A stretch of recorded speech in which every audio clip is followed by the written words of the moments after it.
Hi అండి. Welcome to one more video. మనమైతే ఈరోజు చికెన్ గీ రోస్ట్ చేసుకుందాం అనమాట. ఈ చికెన్ గీ రోస్ట్ కోసం అయితే ఇక్కడ నేను 3/4 కేజీ చికెన్ అయితే తీసుకున్నాను. ఈ చికెన్‌లోనే పెరుగు, సాల్టు, బిర్యానీ ఆకు, పసుపు, కారం, నిమ్మరసం, ధనియాల పౌడర్, గరం మసాలా, చికెన్ మసాలా, పెరుగు, ఆయిలు ఇవన్నీ అయితే వేసుకొని కలిపేసుకోవాలండి. ఇవి ఎంత బాగా మ్యాగ్నేట్ చేసుకుంటే అంత బాగా చికెన్ ముక్కలకైతే పడతాయన్నమాట ఈ మసాలాలన్నీ కూడాను. ఇవైతే 1 అవర్ పక్కన పెట్టేసుకోవాలి ఈ చికెన్ అయితేను. నెక్స్ట్ అయితే చికెన్ ఒక 1 అవర్ మ్యాగ్నేట్ అవుతూ ఉంటదనమాట. తర్వాత అయితే ఇక్కడ మసాలా పాకైతే రెడీ చేసుకుంటున్నాను. ధనియాలు, కొంచెం సోంపు, మిరియాలు, చెక్క, లవంగం, బిర్యానీ ఆకు ఇవన్నీ అయితే ద్వారగా వేపుకోవాలి.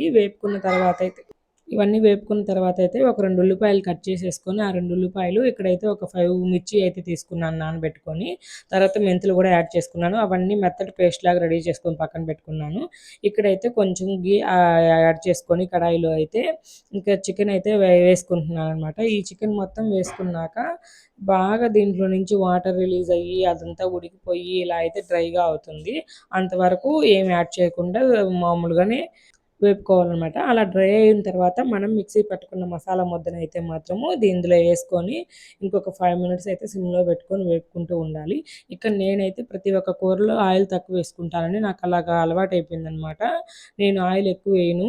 మీరు ఆయిల్ ఎక్కువ వేసుకుంటే సేమ్ కర్రీ పాయింట్‌లలో వచ్చిన విధంగానే వస్తది. హోటల్స్‌లలో అలాగా కొంచెం ఆయిల్ ఎక్కువగా ఉంటేను. నేను ప్రతి ఒక్క దాంట్లో కొంచెం ఆయిల్ గానీ, నెయ్యి గానీ తక్కువ వాడతాననమాట.